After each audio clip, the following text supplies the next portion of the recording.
Oh my God, Natasha, is that from a gumball machine? My sister Veronica's voice cut through the bustling cafe in downtown Millbrook like a blade, her manicured finger pointing at my engagement ring with the kind of disgust usually reserved for roadkill. I mean, I knew you had low standards, but this is just embarrassing. What kind of man proposes with that? Before we jump back in, tell us where you're tuning in from, and if this story touches you, make sure you're subscribed, because tomorrow I've saved something extra special for you. Stay with me, because what happened next turned my sister's world upside down in ways she never saw coming. You see, the cheap ring she was mocking belonged to someone she was about to salute, and the man who gave it to me? Well, let's just say his security clearance is higher than her credit score will ever be. My name is Natasha Carmichael, and I'm 28 years old, sitting in Rosewood Cafe on what was supposed to be a peaceful Saturday morning in October. I'd driven 3 hours from my apartment in Clearwater Springs just to share my engagement news with my family, clutching a vanilla latte that was getting colder by the minute as my sister's words heated up the conversation in all the wrong ways. The ring she was attacking, a simple silver band with a modest diamond, sat on my finger like it always did, comfortable and perfect. But to Veronica, who lived her life like an Instagram highlight reel, it might as well have been made of tinfoil and broken glass.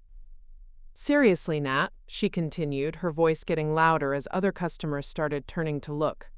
Where did you even find this guy? At a gas station? Did he propose with this thing from a Cracker Jack box? She threw her head back and laughed, the sound sharp and performative, designed to draw attention from the couple at the next table who were now openly staring. My mother, Delilah, sat beside Veronica with her arms crossed, nodding along like a bobblehead of disappointment. Honey, we just want what's best for you, she said in that tone she'd perfected over the years, the one that sounded caring but felt like criticism wrapped in concern. But this doesn't look like a serious commitment. Are you sure this man can provide for you? What does he even do for work? I tried to explain that love wasn't measured in carats, that the man who'd placed this ring on my finger was the most incredible person I'd ever met, that the proposal itself had been perfect. Sunset on the beach at Coral Haven, just him and me, and the sound of waves. But they weren't listening. They never listened when it came to my choices. You always do this, Veronica snapped, her designer purse clutched in her lap like a shield. You settle for less and then act like it's some kind of fairy tale. Remember in high school when you dated that guy who worked at the movie theater? Or in college when you thought you were going to marry that bartender? This is just another mistake in a long line of mistakes. The words stung because they were designed to. Veronica had always been the golden child, the one with the MBA, the corner office at Hartwell & Associates downtown, the luxury apartment overlooking Millbrook Harbor. She wore success like armor and wielded it like a weapon, especially against me. His name is Commander James Ashford, I said quietly, trying to maintain some dignity in this public dissection of my personal life. And he's not. Commander? Mom interrupted with a snort. Commander of what? A food truck? Is that what we're calling managers now? They both erupted in laughter again, and I felt my cheeks burn with embarrassment. Not for James, never for James, but for them. For the way they were behaving, for the scene they were creating, for the assumptions they were making about a man they'd never even bothered to meet. You know what your problem is, Natasha? Veronica leaned forward, her eyes gleaming with the kind of cruel satisfaction she'd worn since we were kids.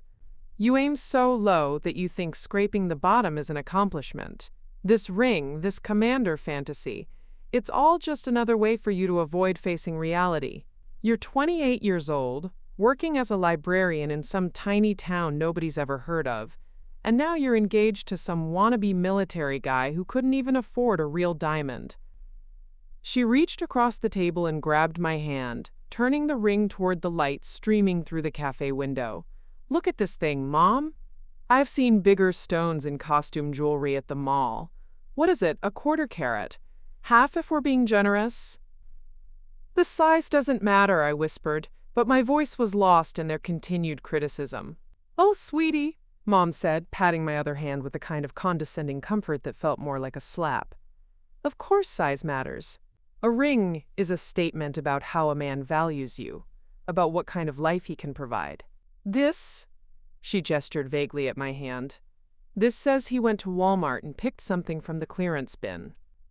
What they didn't know, what they couldn't possibly know because they'd never bothered to ask the right questions or listen to the right answers, was that the man who'd given me this ring commanded more respect in a single day than they'd earned in their entire lives. They didn't know about the way grown men stood at attention when he walked into a room, or how his phone buzzed with calls from Washington, D.C. at all hours of the day and night. They didn't know that James had specifically chosen this ring not because he couldn't afford something bigger, but because he'd remembered me mentioning once, months ago, that I'd always loved simple, classic designs. They didn't know that the modest diamond had been carefully selected by a man who noticed everything about me, who listened when I spoke, who valued my preferences over social expectations. But they were about to find out. Because what my sister and mother couldn't possibly have anticipated was that their public humiliation of my engagement was about to backfire in the most spectacular way imaginable. As Veronica continued her performance, gesturing wildly and speaking loud enough for half the cafe to hear her commentary on my, quote, pathetic life choices, I felt my phone buzz with a text message. James checking in from wherever his duties had taken him that morning, probably wondering how my family announcement was going. If only he knew. If only they knew. But they were about to. Preparing and narrating this story took us a lot of time, so if you are enjoying it, subscribe to our channel. It means a lot to us. Now back to the story. Let me take you back to how this all started, because understanding my family dynamics will help you appreciate just how satisfying this story becomes. I'm Natasha Carmichael, and I've been the family disappointment for as long as I can remember. While my sister Veronica was collecting academic awards and climbing corporate ladders, I was the one who chose a different path, one that led me to a quiet life as head librarian in Clearwater Springs, a coastal town about 3 hours north of where my family lives in Millbrook. Clearwater Springs isn't much to look at from the outside. Population 8,000, one main street, 3 coffee shops, and a lighthouse that's been guiding ships safely to shore since 1892. But it's home, and it's where I met James 6 months ago when he walked into my library looking for historical records about the naval base that operated here during World War II. Our family had always been about appearances. My father, Robert, worked in insurance for 37 years before retiring, and my mother, Delilah, spent her career as a high school principal. They raised us to believe that success meant visible success. The right job, the right house, the right car, the right husband with the right income, and the right social standing. Veronica embraced this philosophy completely. At 31, she's everything my parents dreamed of. MBA from Westfield University, senior marketing director at Hartwell & Associates, drives a BMW, lives in a glass-walled apartment that costs more per month than I make in 3. She dates investment bankers and lawyers, men who wear expensive watches and talk about their portfolios over dinner. Me? I drive a 10-year-old Honda Civic, live in a converted garage apartment behind Mrs. Henderson's Victorian house, and until 6 months ago, my idea of a perfect evening was curling up with a book and a cup of tea while listening to the ocean waves crash against the rocks below the lighthouse. My parents never understood my choices. When I graduated with a master's in library science, instead of pursuing law school like they'd hoped, there were months of tense dinners and disappointed sighs. When I took the job in Clearwater Springs instead of moving to the city, they acted like I was throwing my life away. "You're hiding," my mother would say during our monthly phone calls. "You're 28 years old, Natasha. When are you going to start living in the real world?" But Clearwater Springs was real to me. The way Mr. Patterson came in every Tuesday to research his family genealogy, the book club I ran for local teenagers, the quiet satisfaction of helping someone find exactly the information they needed that felt more real than any corner office ever could. And then James walked through those library doors on a rainy Thursday in April, wearing civilian clothes that couldn't quite hide his military bearing, asking about historical documents with a politeness that seemed almost formal until he smiled. He was researching the old Clearwater Naval Station for what he called a project, and over the course of several visits, we developed an easy friendship. He was intelligent, well-read, and had traveled to places I'd only seen in books. But there was something understated about him, something quiet and steady that I found incredibly attractive. He never talked about work beyond mentioning that he was in the Navy and currently stationed at Norfolk Base, about 4 hours south. He drove a modest sedan, dressed simply, and seemed more interested in our conversations about history and literature than in impressing me with stories about his career. Our first date was a walk along the pier at sunset. Our second was dinner at Murphy's Tavern, the only restaurant in town that stays open past 9. By our fifth date, I was falling in love with a man who seemed to value the same quiet things I did: good conversations, simple pleasures, genuine connections. He proposed 3 weeks ago on the beach, where we'd had our first official date. No crowds, no photographers, no elaborate setup, just him and me and a ring he'd chosen because, as he told me later, it reminded me of you. Classic, beautiful, and perfect exactly as it is. I said yes before he'd even finished asking. But here's what I never shared with my family during our monthly obligatory phone calls. James carried himself differently than anyone I'd ever met. When we went out, servers treated him with unusual respect. When his phone rang, which it did frequently, he'd excuse himself to take calls with a seriousness that suggested they weren't social conversations. He was always polite, always considerate, but there was an authority in his voice when he spoke, a way of commanding attention without demanding it. Once, when we were having dinner at a restaurant in the next town over, a young man in uniform happened to see him and immediately stood straighter, nodding with the kind of respect that seemed automatic. When I asked James about it later, he just smiled and said, "Military guys recognize each other." I didn't push for details because I was learning that James was a private person, careful about what he shared and when. But I also didn't realize that his privacy wasn't about being secretive. It was about security. My family knew none of this context. To them, James was just another in what they saw as my long line of questionable choices. Another man who didn't meet their standards for status and success. They'd never met him, never bothered to ask detailed questions about him, never showed any genuine interest in my happiness. All they saw was a ring that didn't impress them and a fiancé whose job title they didn't recognize. They were about to get an education. The cafe was getting busier as the morning progressed, and Veronica seemed to be feeding off the audience. She held my hand up higher, making sure the couple at the neighboring table could get a clear view of what she was calling the saddest engagement ring in Millbrook history. "I'm actually embarrassed for you," she announced, loud enough that the barista behind the counter glanced over with a concerned expression, like genuinely embarrassed. "Do you know what kind of ring Marcus gave me when we were engaged?" She twisted her left hand to show off the massive diamond that had graced her finger for exactly 3 months, before she decided Marcus wasn't ambitious enough and broke off their engagement. "That's different," I tried to interject, but she was just getting started. 2 carats, princess cut, platinum setting. Cost him 3 months' salary, which is what a real man does when he's serious about his future wife. She examined my ring again, with theatrical disgust. "This looks like something from a cereal box. Are you sure it's even a real diamond? Because I'm getting some serious cubic zirconia vibes here." My mother nodded sagely, as if Veronica had just delivered profound wisdom. "Honey, your sister has a point. A man's proposal is a preview of the life he's planning to give you. If this is his idea of going all out..." She let the sentence hang in the air like a threat. "You don't understand," I said, trying to keep my voice steady. "James isn't." "James?" Veronica burst out laughing again. "Oh, that's rich. Let me guess. He goes by Jim? Or maybe Jimmy." And what exactly does Commander Jimmy do for work? Is he the commander of the local Boy Scout troop? The mockery in her voice was cutting deeper now, and I could feel my composure starting to crack. This wasn't just about the ring anymore.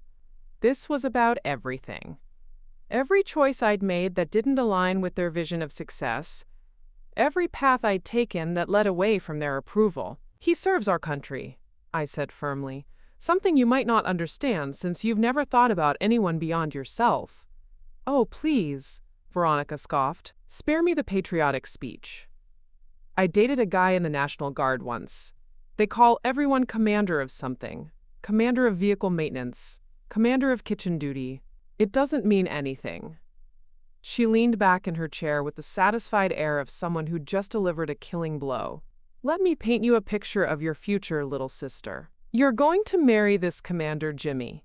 Live in some tiny military housing unit, shop at the commissary with coupons, and spend your evenings alone while he's off playing soldier. Meanwhile, the rest of us will be living actual adult lives. That's enough, I said, my voice barely above a whisper, but she wasn't finished. And the kids? Oh, Natasha, think about the kids. Do you really want to raise children on an enlisted man's salary? Do you want them wearing secondhand clothes to school while their classmates are wearing designer brands? Do you want to be the family that everyone feels sorry for at Christmas because they know money's tight? My mother reached across and patted my arm again. Sweetheart, we're not trying to be cruel. We just love you and want you to be realistic about what this kind of life looks like. Military marriages are hard. The constant moving, the deployments, the financial stress. And if he can't even afford a proper engagement ring. This is a proper engagement ring, I snapped, finally losing my patience. It's beautiful, it's meaningful, and it comes from someone who loves me for who I am, not for what kind of image I can project. Veronica rolled her eyes so hard I thought they might fall out of her head. There it is, the love conquers all speech. Very romantic, very naive. Let me tell you something about love, Natasha. It's a lot easier to love someone when you're not worrying about paying rent. She pulled out her phone and began scrolling through what looked like a jewelry website. Look, I'm going to show you what a real engagement ring looks like. This is what David bought for his ex-girlfriend before they broke up. She turned the screen toward me, displaying a ring that looked like it belonged in a museum. 4 carats, emerald cut, worth more than most people's cars. That's the kind of man you should be dating. Someone who has options, someone who can provide real security, someone who doesn't shop for engagement rings at discount jewelry stores. The barista had started wiping down tables closer to us, clearly trying to eavesdrop on what had become an increasingly heated family drama. I noticed other customers checking their phones more frequently, probably posting about the crazy sisters they were witnessing. You know what your real problem is? Veronica continued, warming to her theme. You've never had standards. Remember in high school when you dated that guy Alex who worked at the auto parts store? We all tried to tell you then that you were settling for less than you deserved.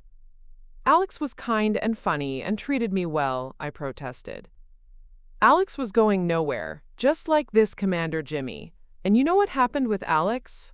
You wasted 2 years of your life. 2 years you could have spent meeting someone worthwhile, someone with actual prospects. She leaned forward, her voice taking on the tone she used in business meetings when she was closing a deal. Here's what's going to happen, Nat.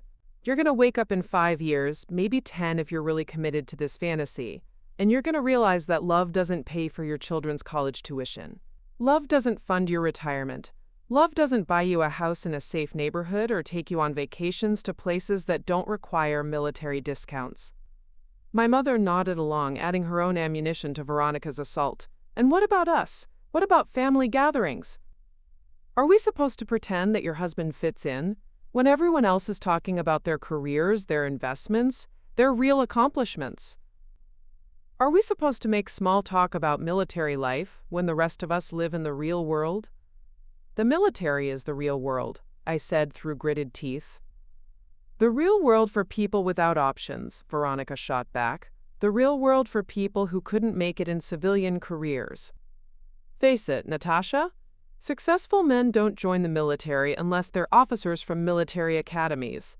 And I'm betting your Commander Jimmy didn't go to West Point. She was building to something now, her voice getting louder and more theatrical with each accusation.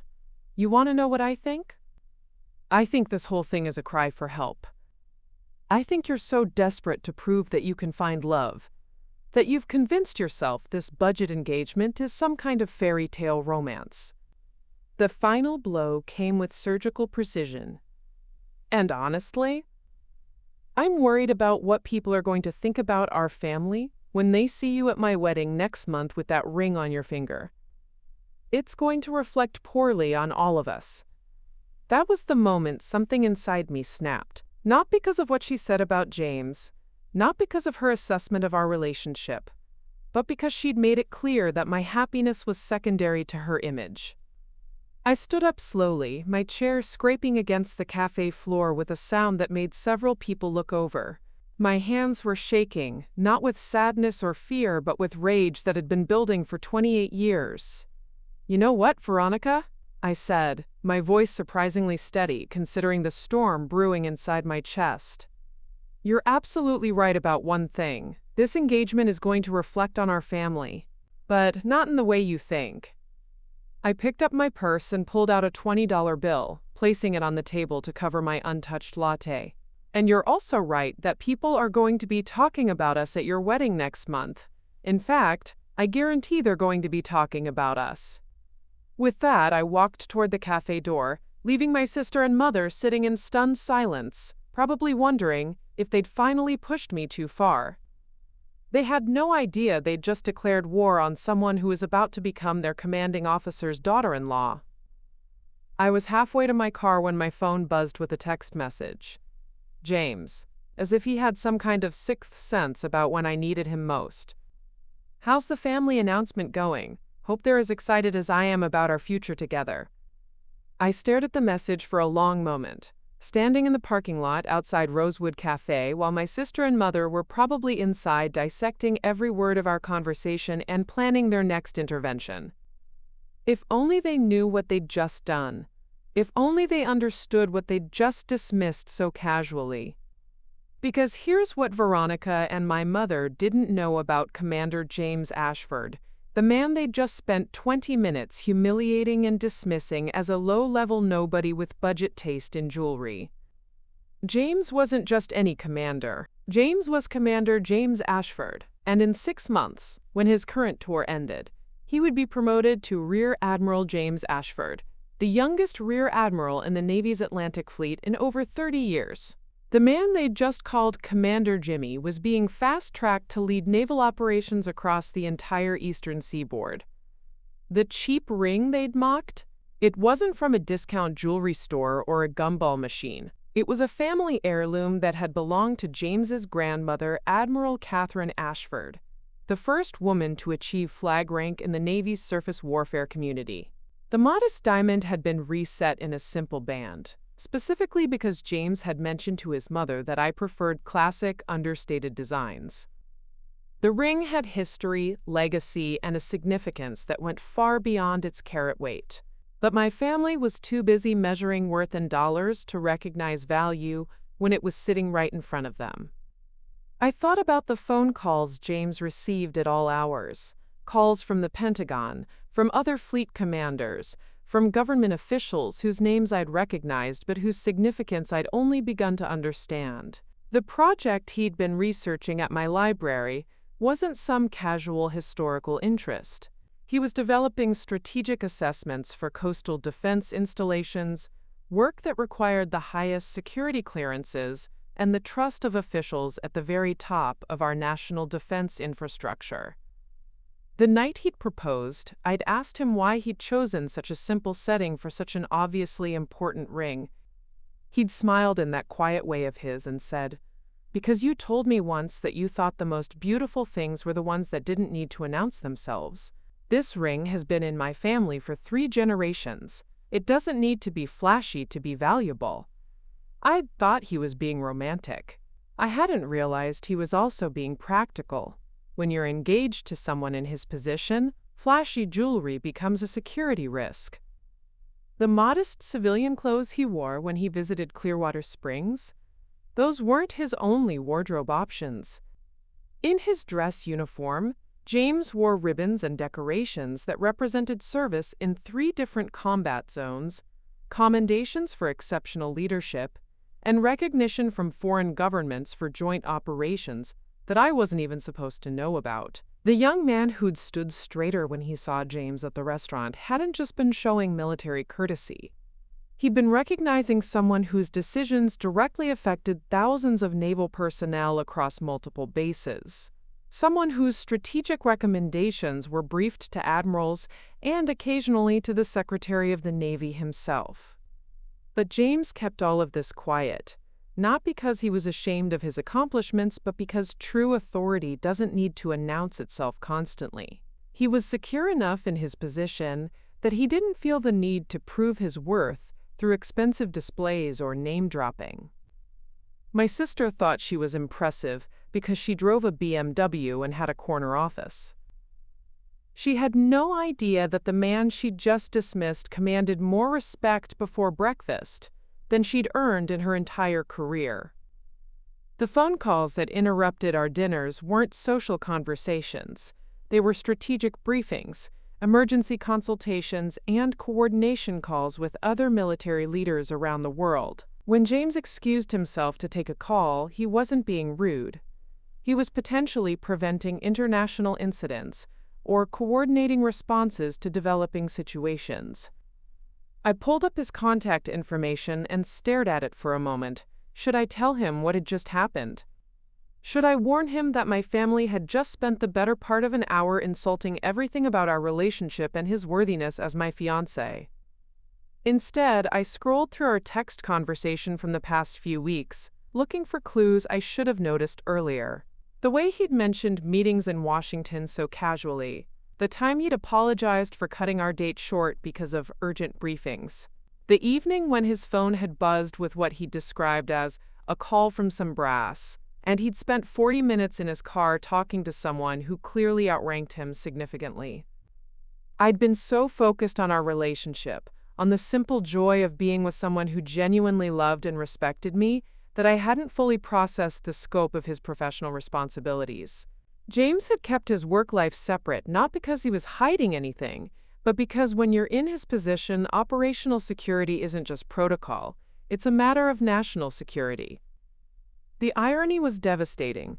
My family had spent years criticizing my choices, pushing me toward men with what they considered serious careers and real prospects. They'd wanted me to date investment bankers and corporate executives, men who could provide security and status. And here I was, engaged to someone whose job literally involved securing our nation's coastlines, whose status was recognized not just in boardrooms but in the Pentagon, whose prospects included potentially commanding the entire Atlantic Fleet before he turned 40. But they couldn't see past the simple ring and the modest way he carried himself. They'd mistaken genuine confidence for lack of ambition, mistaken discretion for ordinariness, mistaken substance for inadequacy. I thought about the guest list for our wedding, which James and I had been carefully planning for the past few weeks. His side would include fellow officers, some of whom held positions that required Senate confirmation. His mentor would be attending, a 4-star admiral whose name appeared regularly in national security briefings. The chaplain who would perform our ceremony was the fleet chaplain for the Atlantic Fleet. My family had no idea they'd just insulted the future wife of someone who would likely be briefing the president on naval matters within the next decade. James had never mentioned any of this because he didn't need to. His sense of self-worth wasn't tied to external validation or family approval. He'd proposed to me because he loved me, because he saw our future together, because he believed we could build something meaningful regardless of what anyone else thought. But my family's performance this morning had just guaranteed that they were about to learn exactly who they'd been dealing with. I typed back a simple response. It went about as well as expected. I'll call you tonight. Then I sat in my car for another few minutes, watching through the cafe window as Veronica gestured animatedly to our mother, probably recounting her greatest hits from our conversation. They looked pleased with themselves, satisfied that they'd successfully talked sense into their delusional family member. They had no idea that their delusional family member was about to become one of the most powerful women in military social circles, that their mockery would soon echo back to them from places they'd never imagined, that their dismissal of my budget engagement was about to become the most expensive mistake they'd ever made. The reckoning was coming, and it would arrive wearing dress blues. The call came 3 weeks later, on a Tuesday evening while I was organizing returned books at the library. It was my mother, her voice tight, with the kind of controlled panic that she usually reserved for genuine emergencies. "Natasha, we need to talk. Can you come home this weekend? It's important." I almost laughed at the irony. 3 weeks ago, she'd sat in that cafe nodding along while Veronica systematically demolished my engagement and my fiancé's character. Now she needed to talk, and it was important. "What's going on, Mom?" I asked, though I had a feeling I already knew. "It's complicated. Can you please come home? Saturday morning? We'll explain everything then." The desperation in her voice was unmistakable, but I wasn't ready to make this easy for her. "I'm pretty busy this weekend. James and I are finalizing some wedding plans." There was a long pause on the other end of the line. "Wedding plans?" "Yes, Mom. You remember the wedding, right? The one where I marry the guy with the cheap ring? The one Veronica said would embarrass the family?" Another pause, longer this time. "Natasha, please. This is serious." So was my engagement announcement, but that didn't seem to matter much 3 weeks ago. I could hear her breathing on the other end, the kind of measured inhales that meant she was trying to control her emotions. Finally, she spoke again, her voice smaller than I'd heard it in years.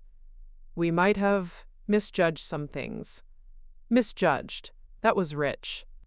Like accidentally ordering the wrong salad dressing was the same thing as spending an hour publicly humiliating your daughter and her fiancé. But I was curious about what had prompted this sudden change of heart, so I agreed to drive down Saturday morning. What I discovered when I arrived was a family in complete meltdown. Veronica's BMW wasn't in the driveway, which was unusual for a Saturday.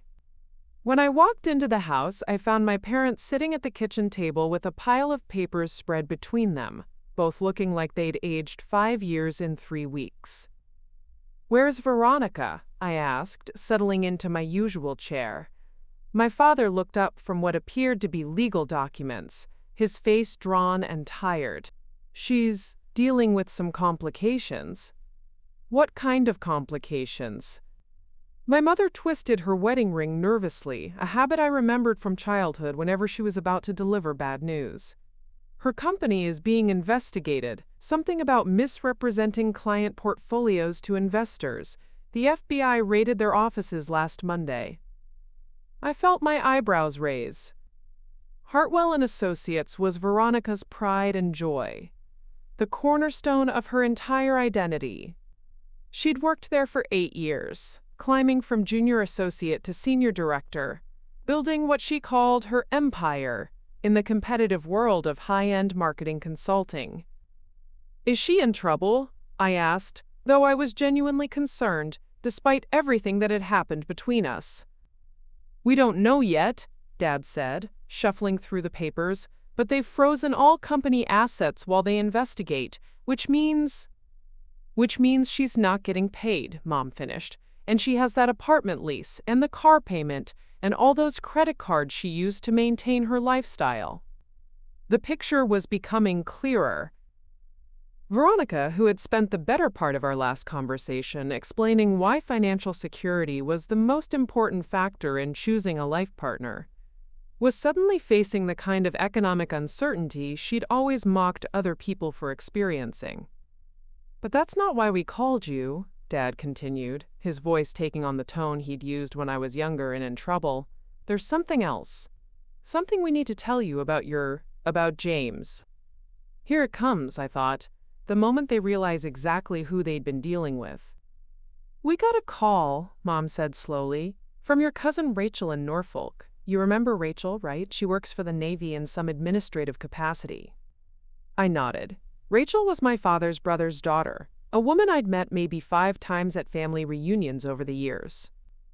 She worked as a civilian contractor, doing something with personnel records at Norfolk Naval Base. Well, she called last week because she'd heard through the family grapevine about your engagement to someone named James Ashford. She wanted to congratulate you, but she also wanted to warn us about something. My father took over the narrative, his voice carefully measured. According to Rachel, there are several James Ashfords in the Navy. She looked into it, just to be sure we were talking about the same person, and he trailed off, looking at my mother as if asking for permission to continue. And what? I prompted, though I was enjoying watching them squirm. And it turns out your James isn't just any commander, Mom said quietly. According to Rachel, he's being considered for early promotion to admiral. She said his name has been mentioned in briefings about future fleet leadership. The silence in the kitchen was deafening. I could hear the old wall clock ticking, the refrigerator humming, the distant sound of neighbors mowing their lawn. But inside this house, you could have heard a pin drop. She also mentioned, Dad continued, his voice getting quieter with each word, that his family has some significant military history. Apparently his grandmother was quite important in Navy circles. How important, I asked, though I already knew the answer. Admiral, Mom whispered. She was an admiral. And his father was a captain. And his brother is currently stationed at the Pentagon in some kind of strategic planning role. They were staring at me now, waiting for my reaction, probably expecting me to be as shocked as they were. Instead, I just nodded calmly. Anything else? Rachel said, Dad cleared his throat nervously. Rachel said that commander-level officers in strategic positions often don't discuss their work in detail, for security reasons. Translation, they'd realized that James's modest demeanor and reluctance to talk about his job hadn't been signs of a low-level position, but evidence of the exact opposite. She also mentioned that engagement announcements for officers above a certain rank sometimes get attention from their superiors, and that wedding guest lists are often reviewed for security purposes. I could see where this was heading. They'd realized that their public mockery of a high-ranking military officer's engagement might have consequences they hadn't anticipated. So, I said slowly, let me make sure I understand this correctly. 3 weeks ago, you spent an hour telling me that my fiancé was worthless, that my ring was embarrassing, and that I was settling for someone beneath our family's standards. Now you're telling me that you've discovered he's actually exactly the kind of successful, accomplished man you always said I should be looking for. They both nodded miserably. And Veronica, who spent that entire conversation explaining why financial security was the most important thing in a marriage, is now facing potential unemployment and financial ruin. Another nod. And now you want to, what exactly, apologize? Pretend that conversation never happened? Suddenly welcome James into the family you spent so much energy protecting him from? My mother reached across the table toward my hand, but I pulled it back. Natasha, we made a mistake. We judged too quickly, and we said things we shouldn't have said. But we're family, and families work through these things. Do they? I asked. Because 3 weeks ago you made it very clear that you were ashamed of my choices and embarrassed by my relationship. Has that changed? Or have you just realized that you were wrong about the optics? The question hung in the air like an accusation, because that's exactly what it was. The phone calls started the next day. First it was my mother at 7 a.m., just as I was opening the library for the morning shift. Sweetheart, I've been thinking about our conversation yesterday, and I realized we didn't really finish talking. Could we maybe have lunch this week? Just the two of us? I balanced the phone between my ear and shoulder while I disarmed the security system and flipped on the lights. I think we covered everything pretty thoroughly, Mom. But we didn't talk about the wedding. I want to hear all about your plans. Where are you having the ceremony? What kind of dress are you thinking about? Have you set a date? The sudden interest in my wedding details was almost comical. 3 weeks ago, she'd acted like my engagement was a mistake that needed to be corrected. Now she was asking about flower arrangements. "We're still working out the details," I said carefully. "Well, I'd love to help. You know, I planned Veronica's engagement party, and even though that didn't work out, I learned so much about coordinating events. Maybe I could meet James? I feel terrible that we haven't had a proper introduction." There it was, the real reason for the call. She wanted access to James. Wanted the opportunity to undo the damage from our cafe encounter. Wanted to position herself as the supportive future mother-in-law instead of the woman who'd spent an hour questioning his worthiness. "That's thoughtful, Mom, but James is pretty busy with work right now." Of course. Military life, I understand. But maybe when things slow down, I'd really like to get to know the man who's making my daughter so happy. After I hung up, I couldn't help but shake my head at the dramatic shift in her tone. The woman who'd worried about how my cheap engagement would reflect on the family was now eager to meet the man behind that ring. But that was just the beginning. By Wednesday, Veronica had started her own campaign. She called while I was cataloging new book arrivals, her voice unnaturally bright and cheerful. "Nat, I was just thinking about you and wanted to check in. How are things going with the wedding planning?" "Fine," I said, not bothering to hide my suspicion. "That's wonderful. You know, I've been feeling really bad about our conversation a few weeks ago. I think I might have been having a stressful day at work, and I took it out on you unfairly." A stressful day. That was her explanation for an hour-long character assassination of my fiancé and our relationship.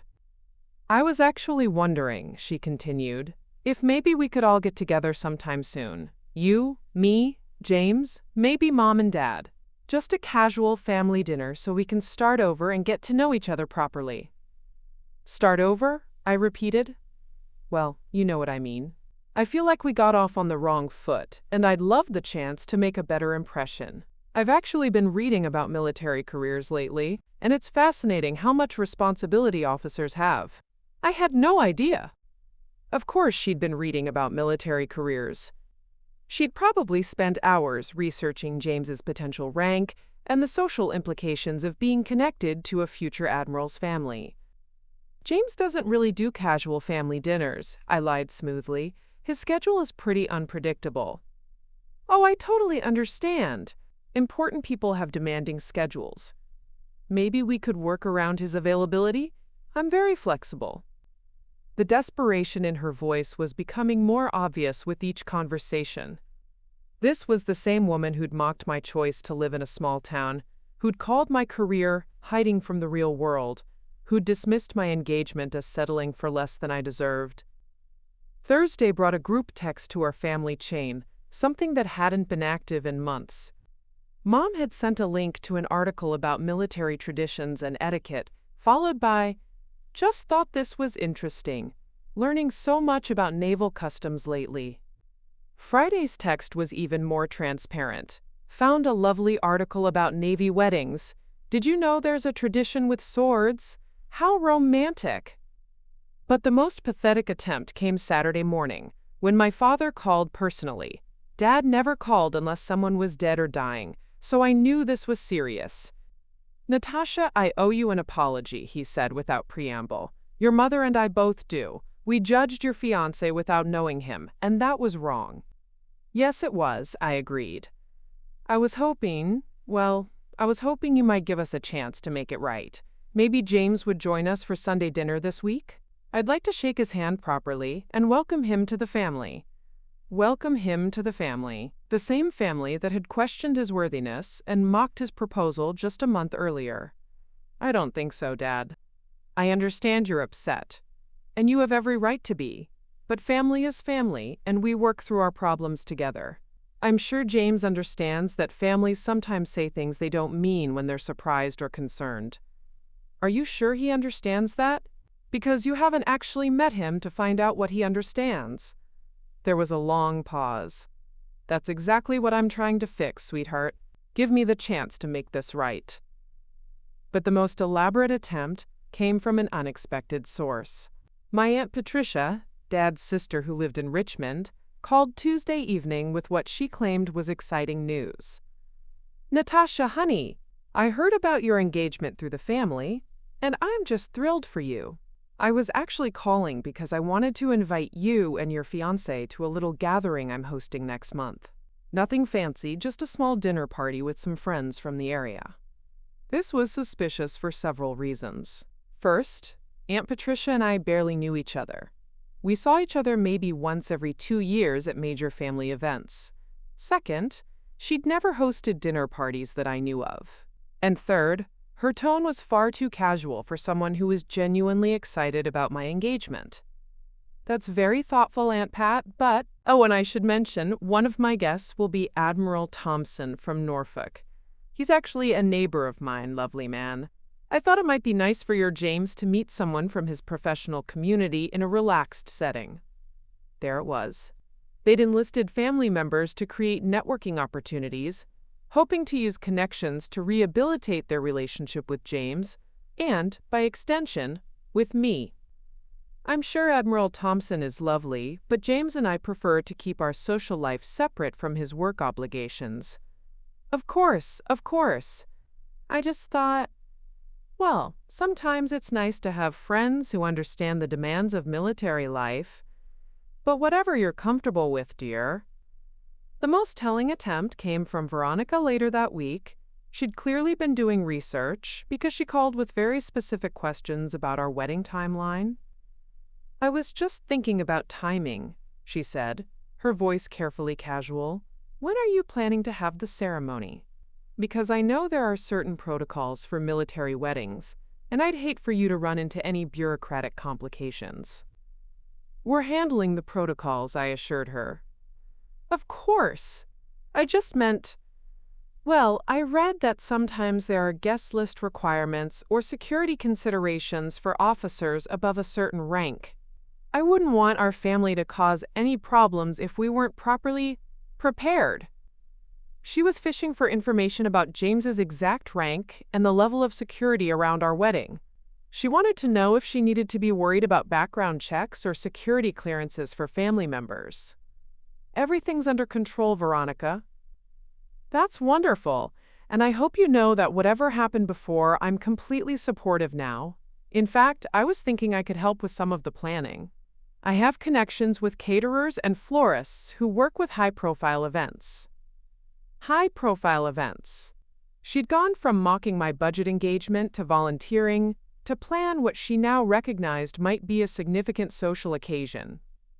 But the most desperate call came on Friday evening, just as I was closing the library. It was Mom, and she was crying. "Natasha, please don't shut us out. We made a terrible mistake, and we know that now. But we're your family, and we love you, and we just want to be part of your happiness." "You had the chance to be part of my happiness," I said quietly. "You chose to mock it instead." I know, but can't we move past this? Can't we find a way to start fresh? James seems like a wonderful man, and we want to get to know him. We want to celebrate your love, not tear it down." The tears in her voice were real, and for a moment I almost felt sorry for her. Almost. "Mom, 3 weeks ago you and Veronica made it very clear what you thought of my choices in my relationship. The only thing that's changed since then is your understanding of who James is professionally. If his rank had been different, if his prospects had been different, would you be calling me crying right now?" She couldn't answer, because we both knew the truth. They didn't want to repair their relationship with me, because they'd realized they'd hurt someone they loved. They wanted to repair it because they'd realized they'd insulted someone important, someone whose connections and status could benefit them, someone whose displeasure might have consequences they weren't prepared to face. The reconciliation attempts were getting more desperate by the day, and I knew it was only a matter of time before they tried something even more dramatic. The ambush came on a Thursday evening in November. I was leaving the library after staying late to prepare for the annual book fair when I saw a familiar BMW parked across the street from my apartment building. Veronica was leaning against the driver's side door, checking her phone with the kind of studied casualness that meant she'd been waiting for a while. My first instinct was to drive past and circle back later, but I was tired of running from confrontations that were inevitable. If she wanted to talk, we might as well get it over with. "Natasha!" she called out as I pulled into my parking space, her voice carrying that false brightness she'd been using in all our recent phone conversations. "I was in the area and thought I'd stop by. I hope you don't mind." In the area was a 3-hour drive from Millbrook, but I didn't bother pointing that out. Instead, I gathered my things and prepared for whatever performance she'd rehearsed for this moment. "We need to talk," she said, following me toward the entrance to my building. "Really talk, not these surface-level phone conversations we've been having." I used my key to open the main door but didn't invite her up to my apartment. Instead, I gestured toward the small seating area in the lobby, neutral territory, where Mrs. Henderson could potentially hear us if Veronica decided to escalate things. "What's so important that it couldn't wait for a phone call?" I asked, settling into one of the worn armchairs that Mrs. Henderson had salvaged from her main house. Veronica sat across from me, her designer purse clutched in her lap like armor. She'd dressed for this encounter. Business casual but approachable, professional but not intimidating. The calculated nature of her appearance told me everything I needed to know about her intentions. "I've been doing a lot of thinking since our last conversation," she began, "and I realize that I owe you more than just an apology. I owe you an explanation." "I'm listening." "The truth is, I was scared for you. I know that probably sounds patronizing now, but at the time, I genuinely thought you were making a mistake. I've seen so many of my friends get caught up in romantic ideas about love conquering all, and I didn't want you to wake up in 10 years regretting choices you made when you were swept up in emotions." It was a carefully constructed explanation, one that positioned her previous cruelty as misguided concern rather than deliberate meanness. But I'd known Veronica for 28 years, and I could see through her corporate training in conflict resolution. "So you decided to mock my ring and my fiancé in a public cafe to protect me from my own poor judgment." She had the grace to look embarrassed. "I handled it badly, very badly. I was trying to make you see that you deserved better, but I went about it in completely the wrong way." "What changed your mind?" "About what I deserve, I mean." This was the question she'd been preparing for, and I could see her mentally shifting into the next phase of her planned conversation. "I've learned more about James's career, and I realize I made assumptions based on incomplete information. He's clearly a very accomplished man, and you're obviously very happy together. That's what matters most. What specifically did you learn about his career?" The directness of my question seemed to catch her off guard. She'd probably expected me to accept her general acknowledgement of James's accomplishments and move on to forgiveness and reconciliation. "Well, I mean, it's clear that he holds a position of significant responsibility, and his prospects for advancement seem very promising."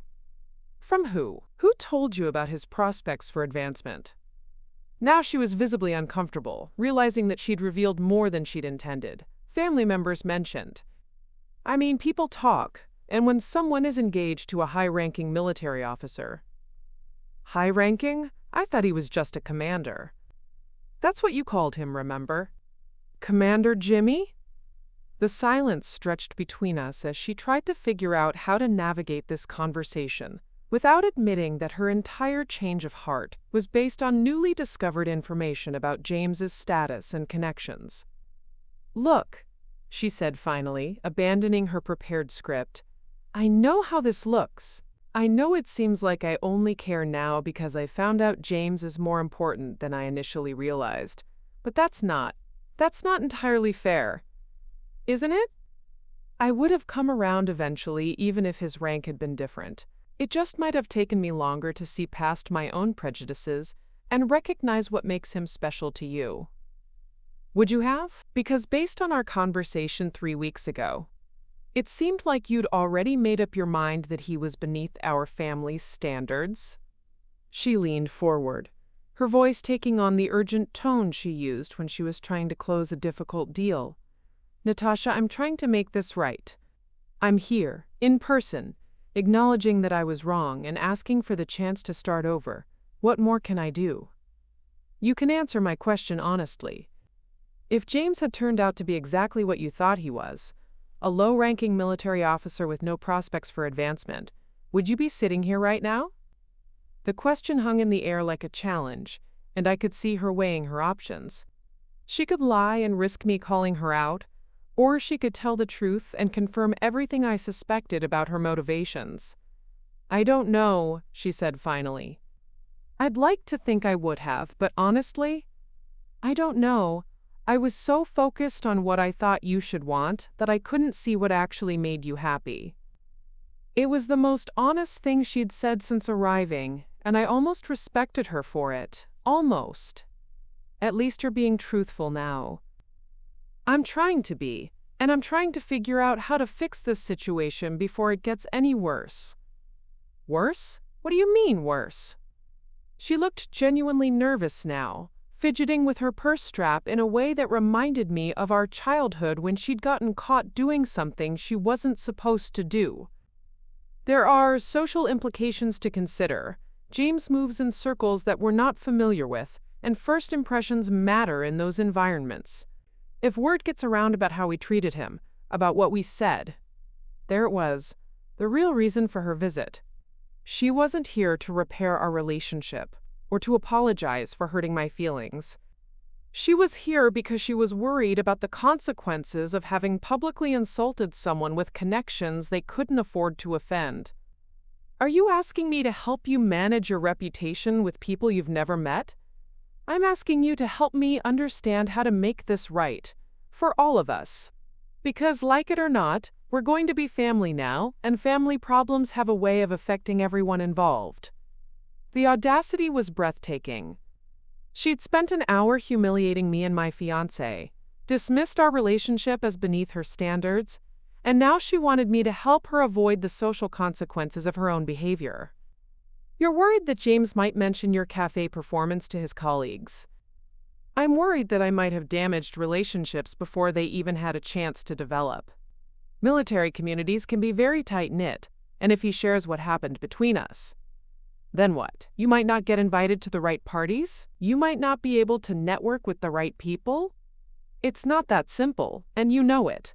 In professional environments, personal relationships matter.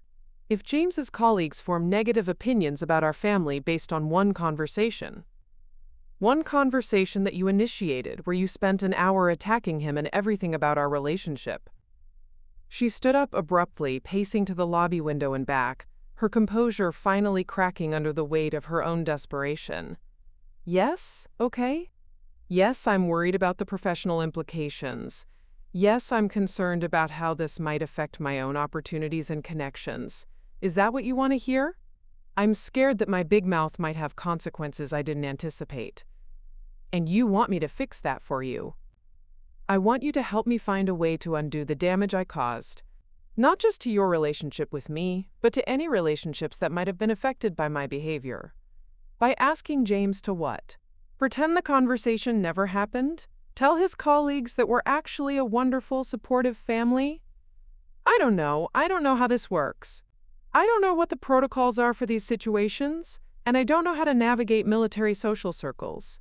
All I know is that I made a mistake that could have far-reaching consequences, and I need to find a way to fix it. The desperation in her voice was real now, stripped of the carefully modulated tones she'd been using since her arrival. This was Veronica in full panic mode, realizing that her actions might have impacts beyond her immediate family circle.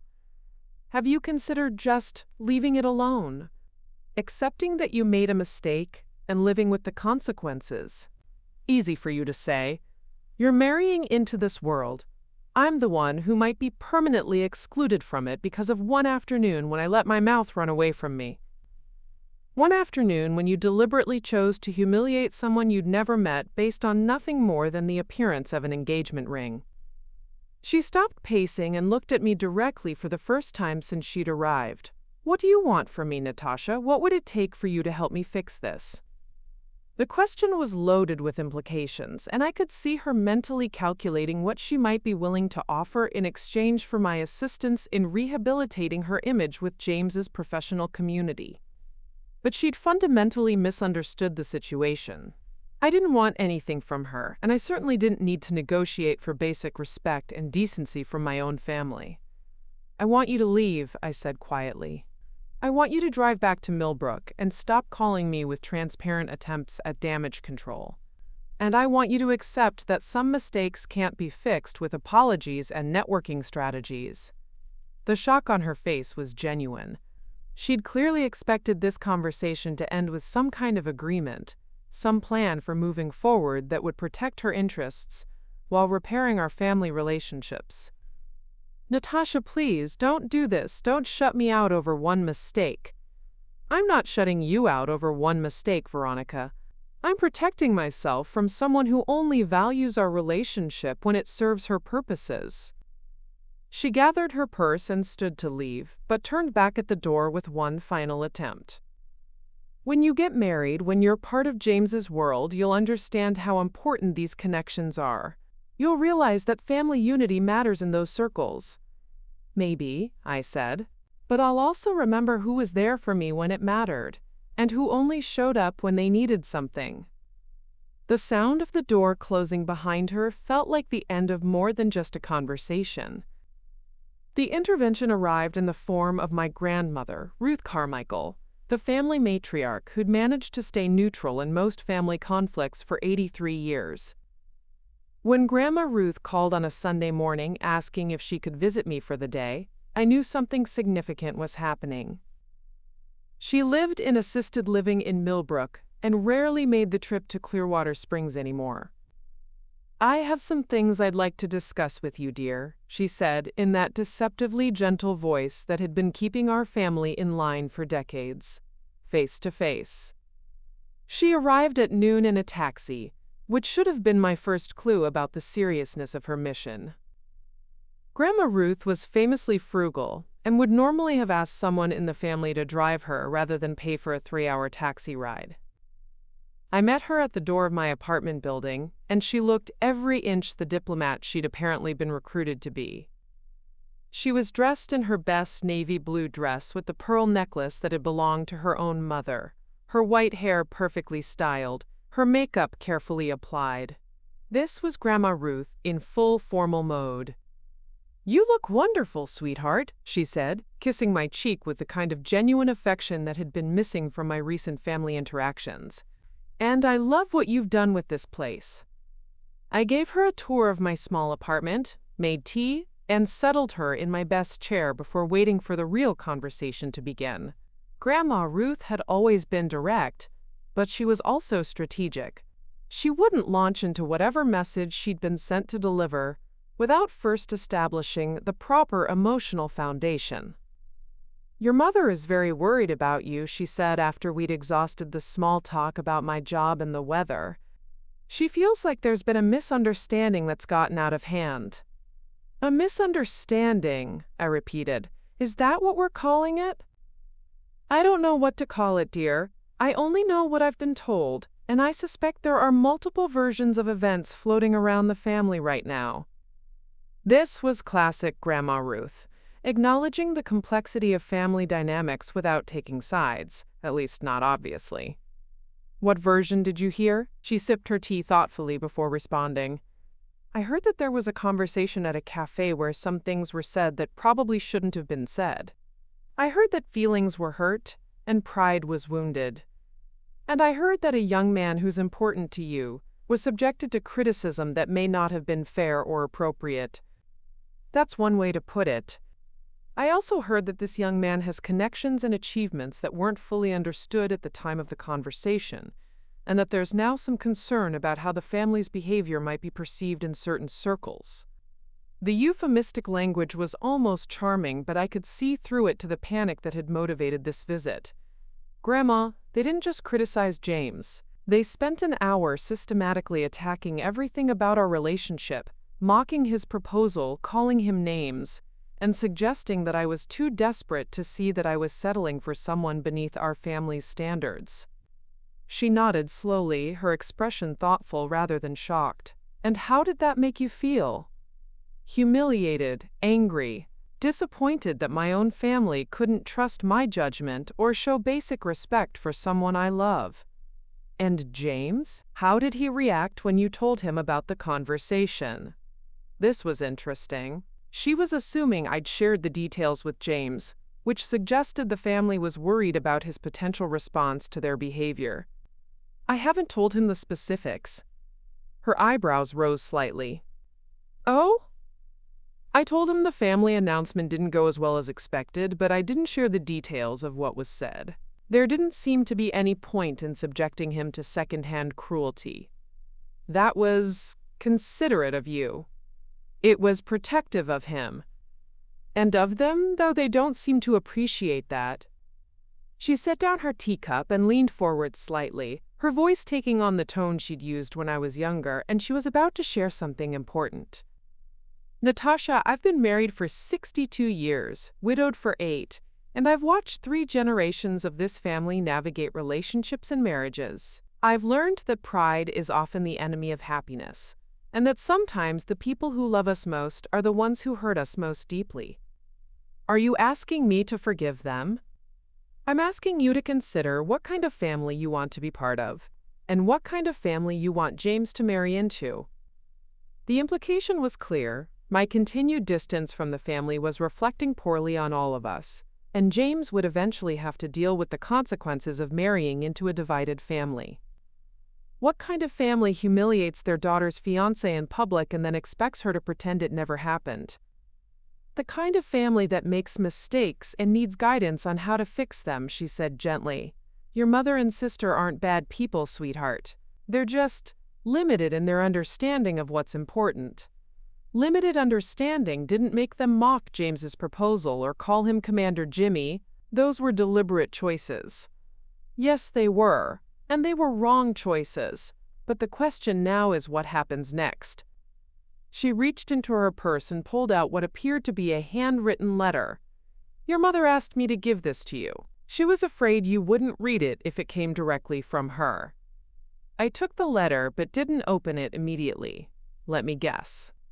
More apologies and requests for second chances? I don't know what it says, dear.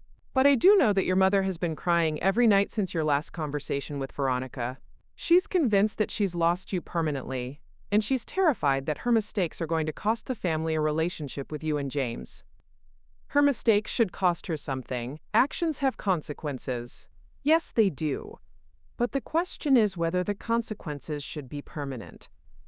Grandma Ruth stood up and walked to my window, looking out at the view of the lighthouse and the ocean beyond. Can I tell you something about your grandfather? I nodded, though I wasn't sure where this was headed. When your father was 25, he made some very poor choices about money, gambling specifically. He lost quite a bit of our savings before I found out what was happening. This was news to me. I'd never heard any family stories about Dad having gambling problems. Your grandfather was furious, absolutely furious. He said things to your father that were cruel and hurtful. Things about responsibility and character, and what kind of man disappoints his family like that. What happened? Your father stopped speaking to us for almost 2 years. Wouldn't take our calls, wouldn't visit, wouldn't let us see you kids when you were babies. He was convinced that we thought he was a failure, and his pride wouldn't let him come back until he'd proven us wrong. She turned back to face me. Those were 2 years we can never get back. 2 years of missed birthdays and holidays and ordinary Tuesday evenings when we could have been together as a family. And for what? Because your grandfather let his disappointment turn into cruelty, and your father let his shame turn into pride. How did it get fixed? Your grandfather swallowed his pride and apologized. Not because he thought he was entirely wrong about the gambling, but because he realized that being right wasn't worth losing his son. I could see where this story was headed, and I didn't like the implications. Are you saying I should swallow my pride and apologize to them? I'm saying that sometimes someone has to be the bigger person, even when they're not the one who was wrong. And I'm saying that cutting off family members is easier than rebuilding relationships, but the easy choice isn't always the right choice. She gathered her things and prepared to leave, but turned back with one final observation. Your mother and sister made a mistake, sweetheart. A big, hurtful mistake that they're now desperately trying to fix. The question is whether you're going to let that mistake define your relationship with them forever, or whether you're going to give them the chance to be better. What if they're not better? What if this is just about managing their embarrassment over insulting someone important? Then you'll know that for certain, and you can make your decisions accordingly. But right now, you're making assumptions about their motivations without giving them the opportunity to prove you wrong. After she left, I sat alone in my apartment with my mother's unopened letter, wondering if Grandma Ruth was right about pride being the enemy of happiness, and whether my insistence on justice was actually just another form of stubbornness. The letter sat on my coffee table for 3 days before I finally opened it. Inside, in my mother's careful handwriting, was not just an apology but a confession. She admitted that she'd spent years being disappointed in my choices because they didn't match her vision of success. She acknowledged that she'd projected her own fears about financial security onto my relationship. She confessed that she'd been embarrassed by what she saw as my lack of ambition, and that she'd taken out that embarrassment on James. But the part that hit hardest was at the end. I realize now that I've been trying to make you into the daughter I thought I wanted instead of celebrating the daughter I actually have. James sees you clearly in a way that I haven't, and I'm ashamed that it took learning about his rank to make me realize how badly I've been failing as your mother. The letter was followed by another visit, this time from my father, who arrived unannounced on a Wednesday evening, looking more tired than I'd ever seen him. "I'm not here to make excuses," he said when I opened the door. "I'm here to take responsibility for the fact that my daughter doesn't feel safe bringing the man she loves to meet her family." "Dad." "No, let me finish. I've been thinking about this for weeks, and I keep coming back to the same question. What kind of father raises a daughter who feels like she can't trust her family to treat her well?" The conversation that followed was unlike any we'd ever had. He didn't try to minimize what had happened or rush toward forgiveness. Instead, he asked questions about how their behavior had affected me, about what I needed from them moving forward, about how they could rebuild trust that had been broken. It was the beginning of a different kind of relationship, one based on respect rather than obligation. But Veronica was still out there, and I had a feeling she wasn't done trying to manage this situation to her advantage. The decision crystallized on a cold December morning when James called me from Norfolk with news that would change everything. "Natasha, I need to tell you something." His voice carried that formal tone he used when discussing official matters. "The promotion came through. It's official now. I'll be pinning on Rear Admiral stars in March." I felt my heart race, not just from pride, but from the sudden realization of what this meant for both of us. "James, that's incredible. I'm so proud of you." "There's more," he continued. "The ceremony is going to be at the Pentagon. Full formal affair, media coverage, families invited. And after that, we'll need to start thinking seriously about our wedding timeline, because my new position comes with certain social obligations." Social obligations. That was military speak for the fact that a Rear Admiral's wife would be expected to participate in official functions, charity events, and the complex social hierarchy of military leadership. The ring they'd mocked would soon be worn by someone who would be addressed as Mrs. Admiral at formal dinners with foreign dignitaries. "Have you thought about the guest list for the promotion ceremony?" he asked. "I know you've been having some challenges with your family, and I don't want to pressure you, but I need to decide whether I want them there or not." "It's entirely your choice, sweetheart, but once this becomes public, once the announcement hits the Navy Times and the local papers, there's no going back to privacy about who I am or what our life together is going to look like." After we hung up, I sat in my office at the library staring at the stack of wedding planning materials I'd been accumulating. Invitations, venue options, catering menus, all for an event that would soon be transformed from a simple ceremony into something approaching a state occasion. I thought about my family's desperate attempts at reconciliation over the past month, their growing panic about the social implications of their behavior, their transparent desire to position themselves favorably before James's true status became public knowledge. And I realized that this was the moment of truth. Not for them, but for me. I could continue to nurse my hurt feelings and righteous anger, or I could take control of the situation and set the terms for any future relationship with my family. But those terms would be mine, not theirs. And they would be non-negotiable. I started with a group email to my parents and Veronica, sent from my personal account on a Sunday evening when I knew they'd all be checking their phones. I'm writing to inform you that James has been promoted to Rear Admiral, effective March 15th. The promotion ceremony will be held at the Pentagon with full military honors. Our wedding will take place 3 months later and will include guests from the highest levels of military and government leadership. I'm sharing this information with you not as an invitation but as a reality check. The man you spent an hour mocking in a public cafe is about to become one of the youngest flag officers in the Navy's history. The cheap ring you ridiculed belongs to a family with a distinguished military legacy spanning 3 generations. If you wish to be part of our lives moving forward, here are my non-negotiable terms. Then I laid out exactly what I expected, in language as precise as any military directive. 1. A formal, written apology to James for your behavior and comments, acknowledging specifically what you said and why it was inappropriate. This apology will be sent directly to him, not through me. A commitment to treat him with the respect his rank and service deserve, which means no more casual references to Commander Jimmy or questions about his qualifications. An acknowledgement that your previous behavior reflected poorly on our family and a promise to conduct yourselves appropriately at any military functions you may be invited to attend. An understanding that access to our social circle and the opportunities that come with my position as a flag officer's wife are privileges that must be earned through consistent, respectful behavior, not family obligations. A recognition that I will not tolerate any future attempts to undermine my relationship or question my choices, regardless of how well-intentioned you believe your concerns to be.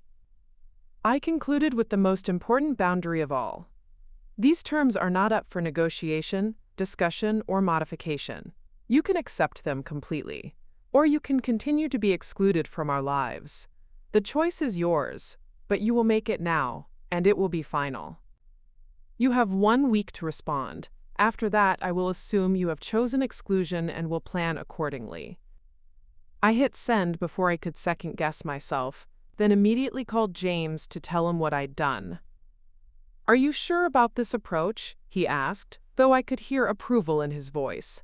"It's pretty definitive. I'm tired of managing their feelings and protecting them from the consequences of their actions. If they want to be part of our life, they need to prove they can handle it appropriately.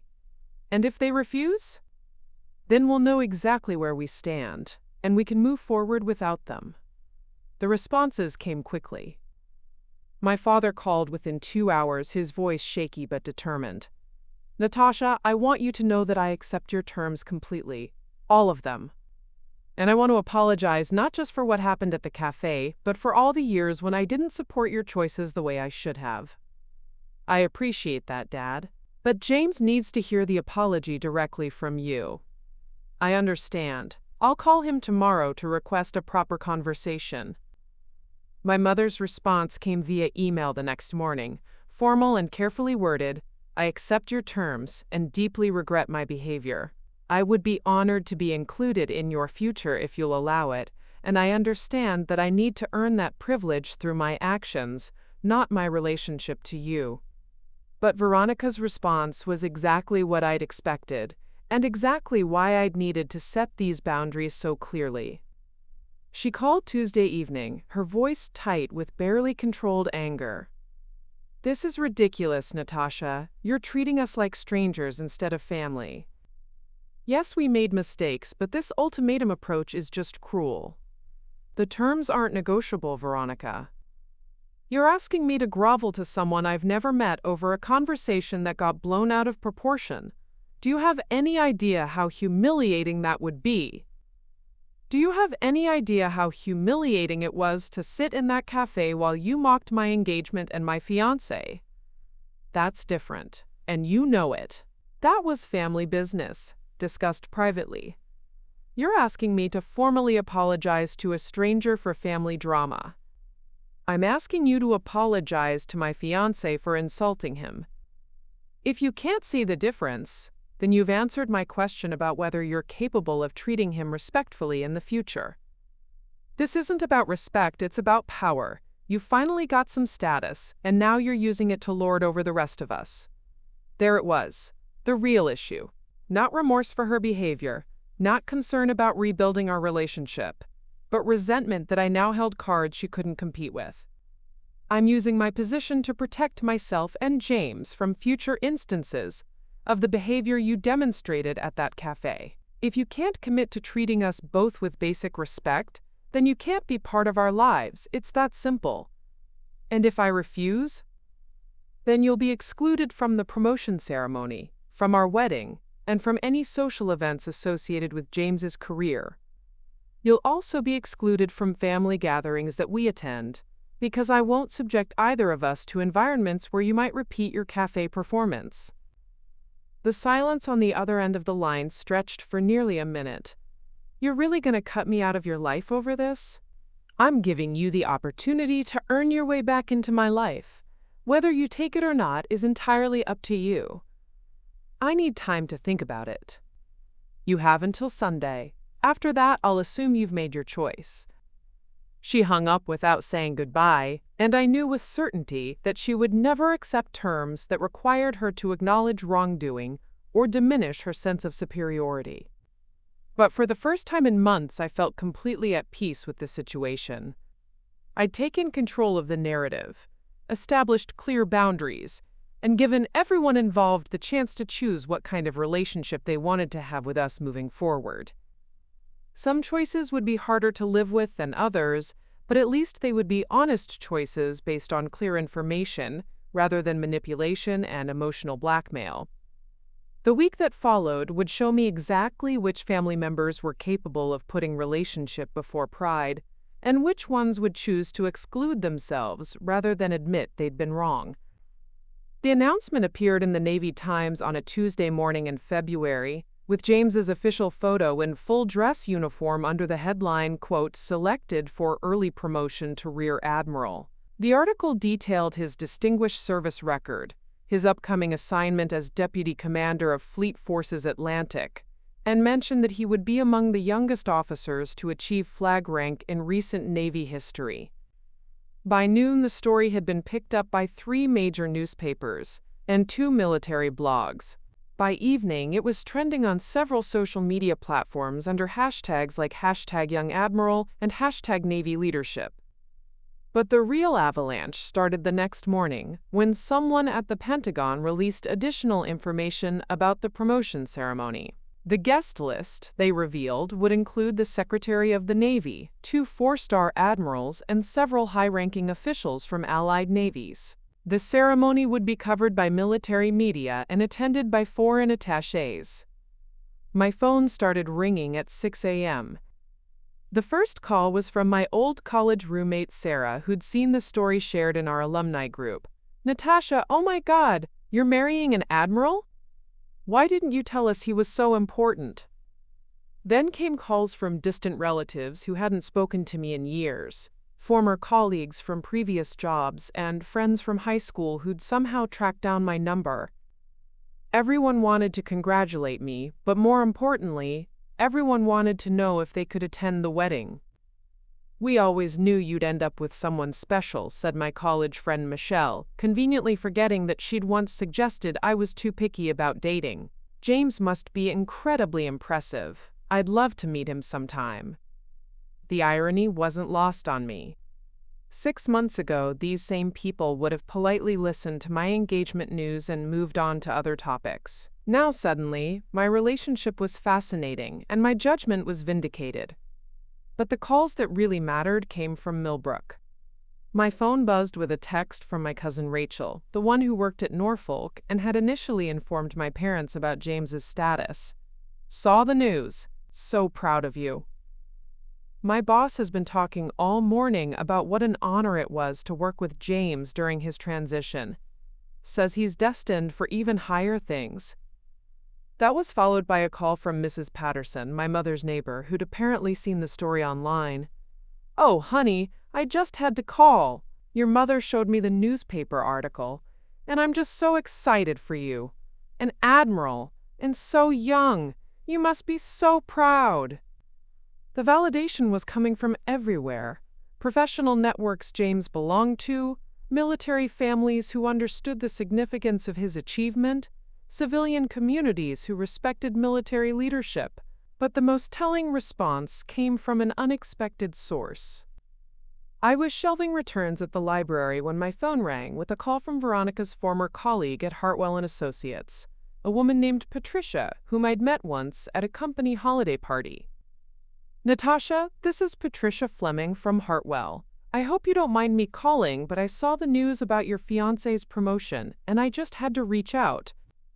"That's very kind of you, Patricia. I wanted you to know that we've all been talking about it here at the office. Well, those of us who are still here anyway. It's just incredible that you're engaged to someone so accomplished. Veronica must be beside herself with excitement for you." The pause that followed was loaded with implication. Patricia clearly knew about Veronica's current employment situation and was fishing for information about family dynamics. "Veronica and I haven't spoken recently," I said carefully. "Oh, well, I'm sure she's just overwhelmed with everything that's been happening in her life lately. The investigation, the legal bills, the job search. It's been quite a difficult time for her." This was news to me. I knew about the FBI investigation and the company closure, but legal bills and job searching suggested Veronica's situation was worse than my parents had indicated. "I'm sorry to hear she's having a difficult time." "Well, I probably shouldn't say this, but she's been having trouble finding new employment. The investigation kind of follows her, if you know what I mean. Companies are nervous about hiring someone who was involved in that mess, even if she wasn't personally charged with anything." After Patricia hung up, I sat in my empty library thinking about the cruel irony of timing. Just as James's success was becoming undeniably public, Veronica's career was imploding in exactly the kind of spectacular fashion she'd always feared would happen to other people. The next wave of validation came from military circles, and it was both more meaningful and more intimidating than civilian recognition. Admiral Thompson, the neighbor my Aunt Patricia had tried to use as bait for a dinner party, called me directly on Friday afternoon. "Miss Carmichael, I hope you don't mind my reaching out, but I wanted to personally congratulate you on your engagement to James Ashford. He's an exceptional officer and a fine man." "Thank you, Admiral Thompson. That means a great deal coming from you. I've had the privilege of working with James on several strategic initiatives over the past few years, and I can tell you that his promotion is well-deserved and long overdue. The Navy is fortunate to have officers of his caliber." He paused, and I could sense there was something more he wanted to say. "I also wanted you to know that the military community is very much looking forward to welcoming you as a flag officer's spouse. It's a role that comes with unique opportunities and responsibilities. And from what James has told me about you, I believe you'll represent our community beautifully." The weight of that statement settled over me like a formal commission. I wasn't just marrying James. I was joining an institution with traditions, expectations, and a social hierarchy that reached the highest levels of government. That evening, I received an email that put everything into perspective. It was from Captain Jennifer Walsh, the spouse coordinator for flag officers in the Atlantic Fleet. "Dear Ms. Carmichael, congratulations on your engagement to Rear Admiral Select Ashford. I'm writing to welcome you to our community and to offer my assistance as you prepare for your new role as a flag officer's spouse. As you may know, the spouses of senior military leaders play important roles in supporting military families, representing the Navy at official functions, and maintaining the social traditions that strengthen our military community. I would be delighted to discuss these opportunities with you and help you prepare for the responsibilities that will come with your position.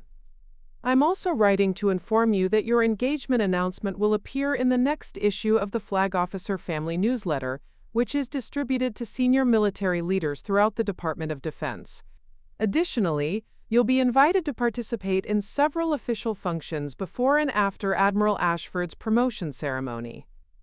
Please don't hesitate to reach out if you have any questions about protocol, official events, or the expectations associated with your future role.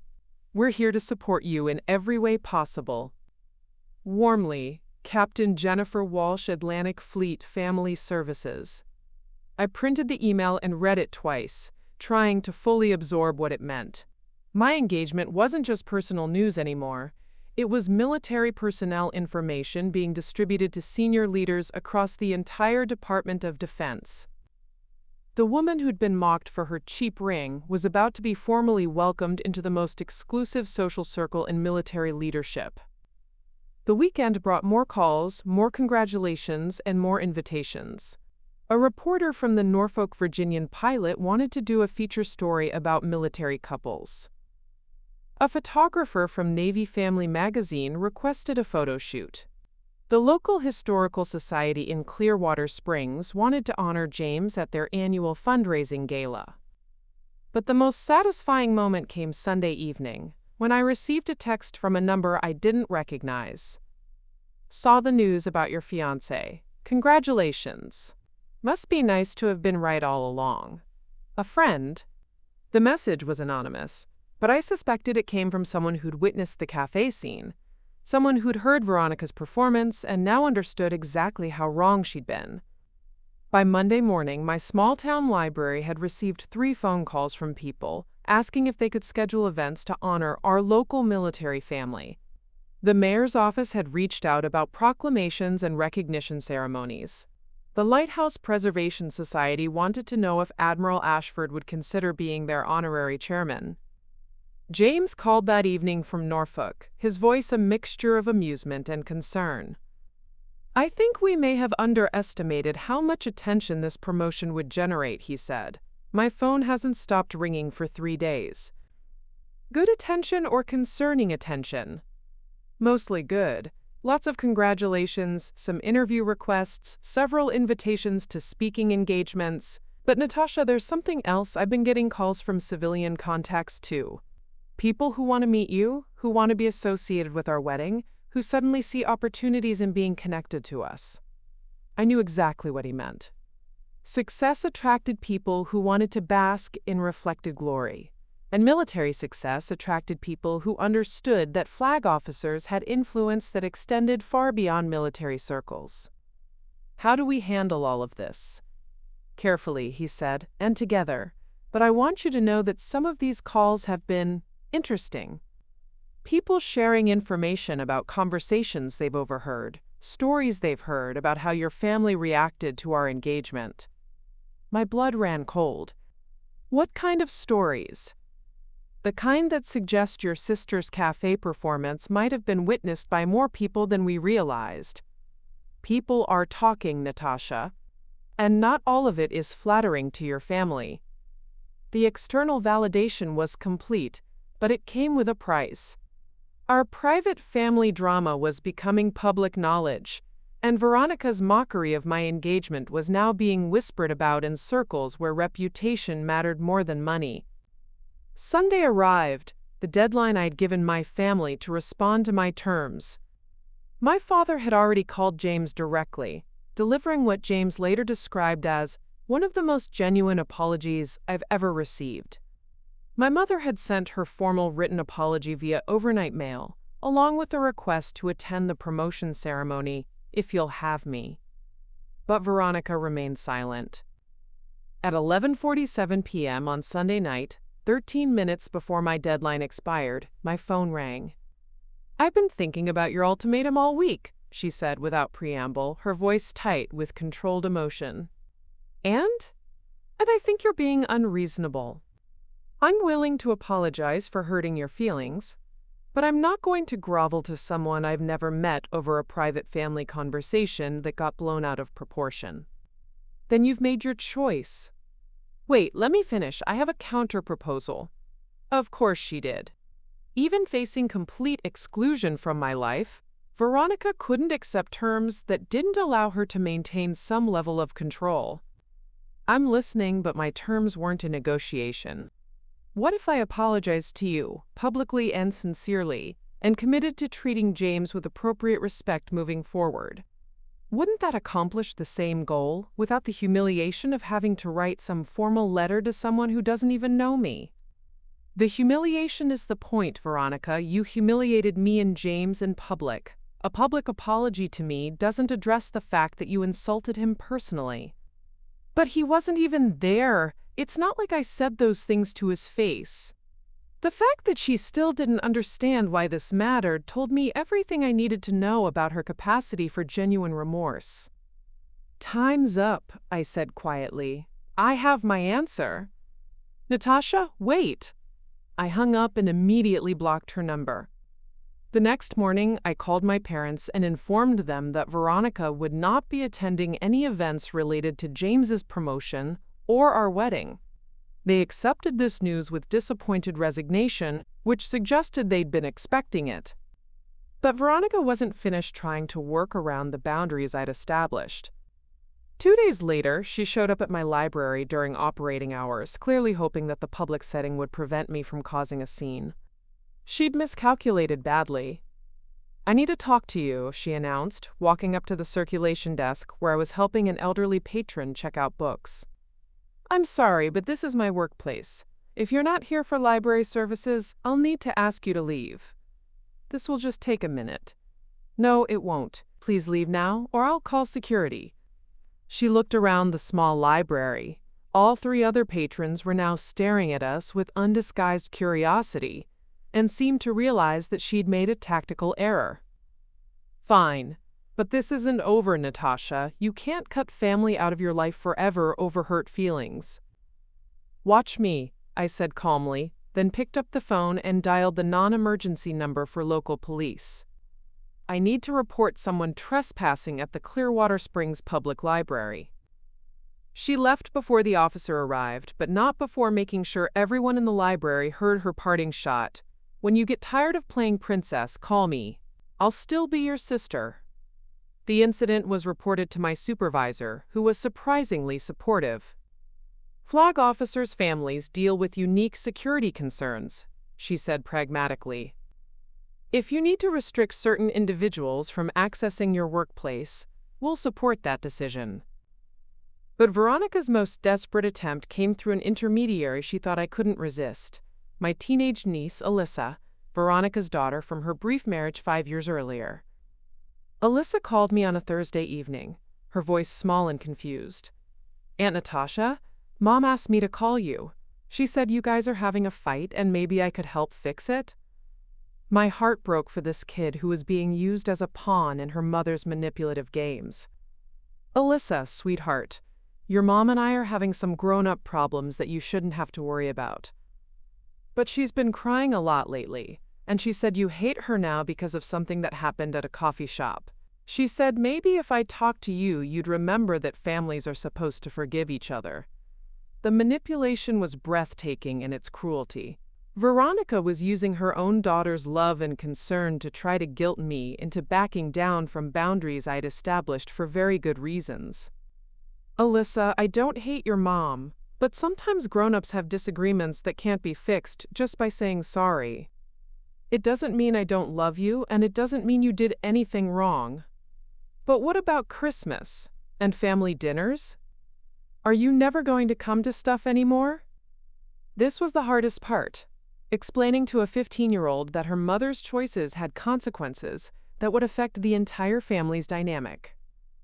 I'll always want to see you, sweetheart. We'll figure out ways to do that, but I might not be at big family gatherings for a while. After I hung up, I called Veronica's ex-husband, Mark, and told him what had happened. He was furious. She had no right to drag Alyssa into this, he said. I'll make sure it doesn't happen again. The next week brought an even more concerning escalation. I arrived at work to find that someone had called my library director with concerns about my judgment and professionalism, suggesting that my personal family drama was reflecting poorly on the institution. The call had been anonymous, but the timing and specific language used made it clear who was behind it. Veronica was now trying to damage my professional reputation as leverage to force me back into a relationship with her. My director, Dr. Martinez, called me into her office to discuss the complaint. "I want you to know that I don't give anonymous complaints much weight," she said immediately, "but I'm obligated to address them when they're made.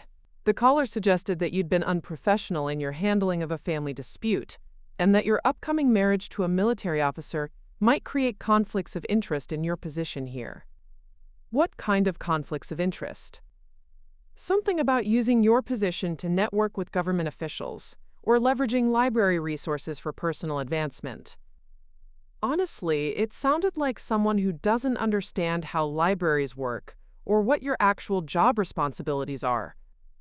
We discussed the situation frankly, and Dr. Martinez assured me that my job was secure and that she'd document the harassment campaign in case it escalated further. But the most telling attempt at manipulation came through social media. Veronica began posting carefully crafted messages on family members' Facebook pages, designed to create a narrative where she was the victim of my unreasonable anger. "Missing my sister today.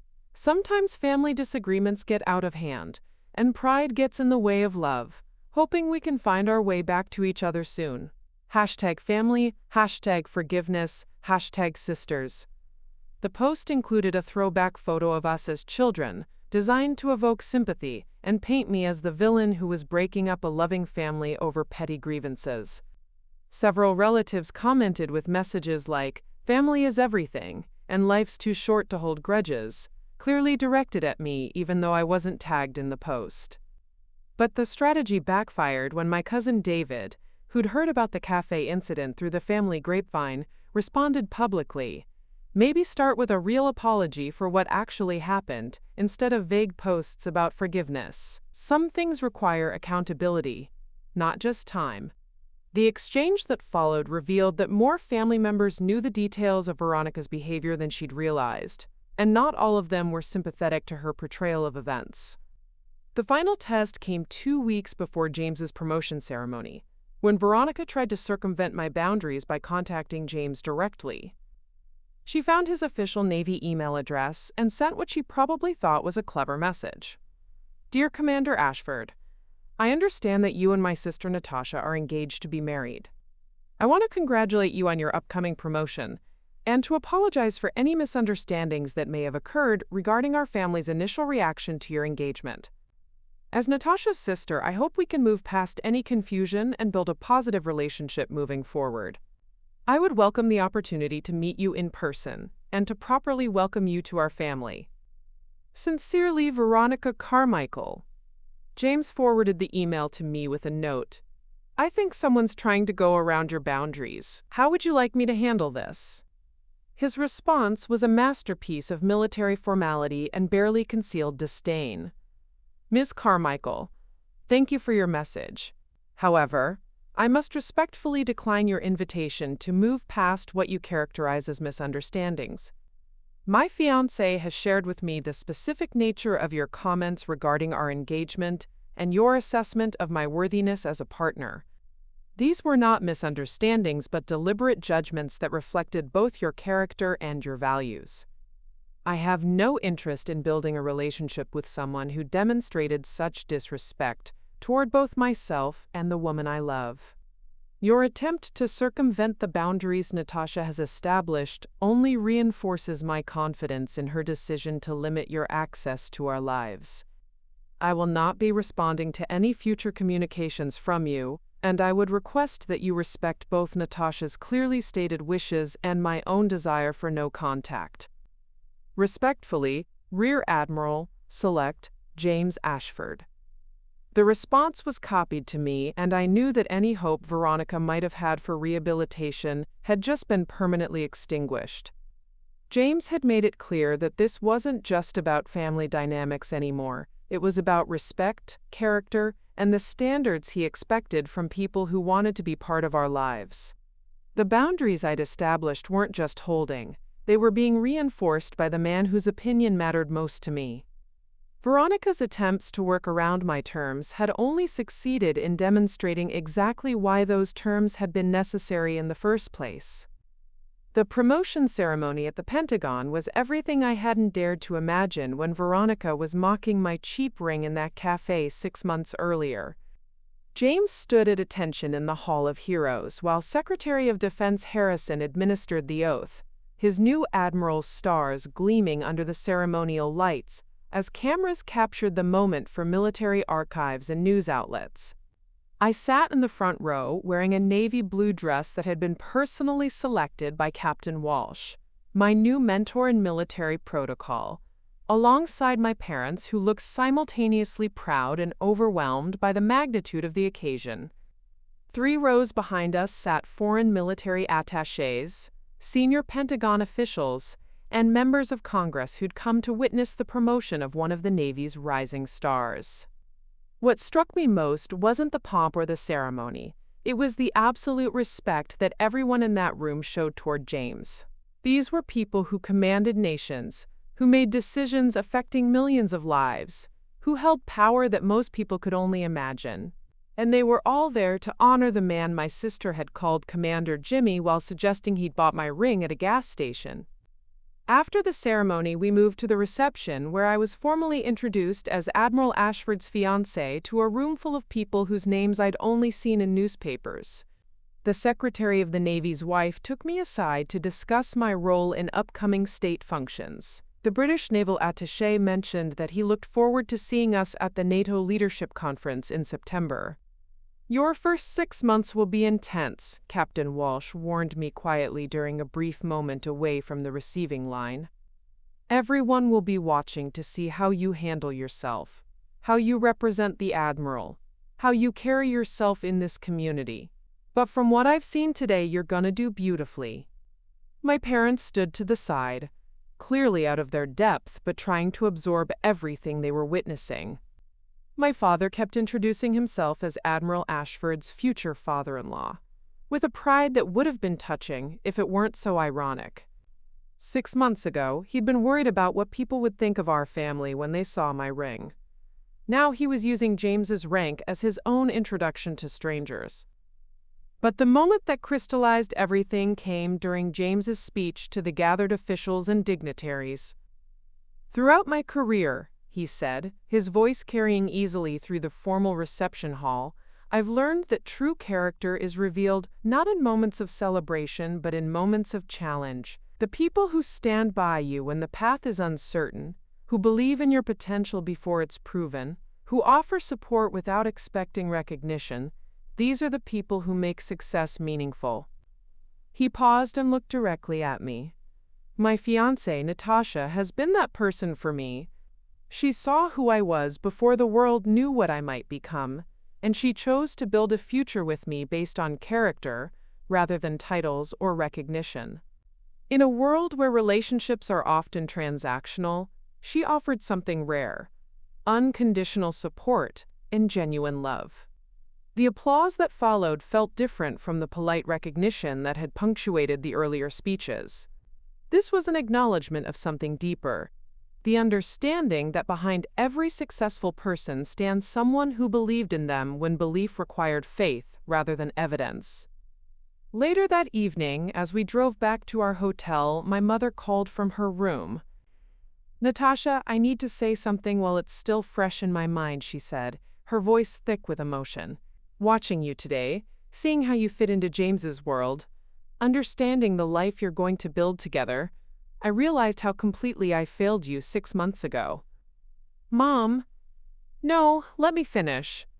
I spent an hour in that cafe criticizing you for settling for less than you deserved, but the truth is, I couldn't see that you weren't settling at all. You were choosing someone who saw your worth before anyone else recognized his. That takes wisdom and courage that I clearly didn't have."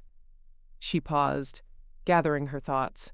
"I'm proud of you. Not because you're marrying an admiral, but because you had the strength to choose love over approval, to trust your own judgment over family pressure, and to protect that relationship even when it cost you our support."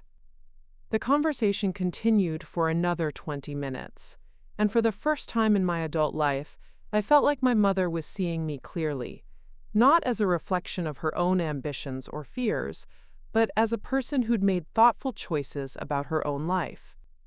3 weeks later, we held our wedding at the Naval Academy Chapel in Annapolis. The ceremony was everything Veronica had mocked during her cafe performance, but elevated to a level she couldn't have imagined. The traditional military sword arch, the formal protocol, the guest list that read like a who's who of military and government leadership. My parents walked me down the aisle together, both of them clearly emotional about the significance of the moment. The reception was held at the Naval Academy's historic Bancroft Hall, with toasts from admirals and officials whose words would be quoted in military publications for years to come. But the most meaningful moment came during our first dance, when James whispered in my ear, "Thank you for protecting us from people who couldn't see our value until someone else pointed it out to them." "Thank you for being worth protecting," I whispered back. As we swayed to music played by the Navy Band, I could see my parents at their table, both of them crying with what I hoped was joy rather than regret. Several tables away sat the military wives who'd become my new support system, women who understood the unique challenges and privileges of our position. And notably absent was Veronica, whose desperate attempts to circumvent my boundaries had only strengthened my resolve to build a life with people who demonstrated respect through actions, not just words when it became advantageous. 6 months after the wedding, James was selected for assignment as Deputy Chief of Naval Operations, a position that virtually guaranteed his eventual promotion to full admiral. We moved to a house in Arlington that came with its own security detail and hosted dinner parties for foreign dignitaries. I established a foundation focused on supporting military families during deployment transitions, work that put me in regular contact with senators' wives and cabinet members' spouses. The woman who'd been mocked for her quiet librarian lifestyle was now chairing committees that influenced national policy on military family support. But the real transformation wasn't in my external circumstances. It was in my understanding of what I was willing to accept from the people in my life. I learned that forgiveness doesn't require relationship restoration. I forgave my family for their initial reaction to James, but I didn't forget the lesson about who they became when they thought I was settling for less than they believed I deserved. I learned that blood relationships don't automatically entitle people to access your life if they can't demonstrate basic respect for your choices and your partner. Most importantly, I learned that the people who love you for who you are will support your happiness even when they don't understand your choices, while the people who only value you for what you can provide will always find reasons to criticize decisions that don't benefit them directly. Veronica never directly contacted me again, though I heard through family members that her job search had been unsuccessful and that she'd had to move back in with our parents. The investigation into her former company had resulted in several criminal charges against senior executives, and the association had effectively blacklisted her from her chosen industry. The irony wasn't lost on me that while she'd spent that cafe conversation lecturing me about financial security and the importance of marrying someone who could provide, her own career had imploded while mine had led to a life of genuine security and influence. Sometimes I wondered if she ever thought about that afternoon, if she ever connected her current struggles with the moment she'd chosen mockery over support, criticism over celebration, pride over relationship. But mostly, I didn't think about her at all. I was too busy living the life she'd told me I'd never deserve, surrounded by people who'd chosen to celebrate my happiness rather than diminish it, building something meaningful with a man who'd seen my worth before the world knew his. On quiet Sunday mornings, when James and I sat on our terrace reading the papers and planning our week, I sometimes caught sight of my wedding ring, that same cheap ring that had started this entire journey. It looked exactly the same as it had in that cafe, modest and understated and perfect. But everything around it had changed. Not because James had gained recognition or because I'd gained status, but because we'd built our relationship on foundations that could withstand both criticism and celebration, both struggle and success. The girl who'd walked out of that cafe with nothing but wounded pride and a quiet okay had become a woman who understood that sometimes the most powerful thing you can do is refuse to argue with people who can't see your worth. And that understanding, more than any title or ceremony or social position, was the real transformation that made everything else possible. Up next, you've got two more standout stories right on your screen. If this one hit the mark, you won't want to pass these up. Just click and check them out.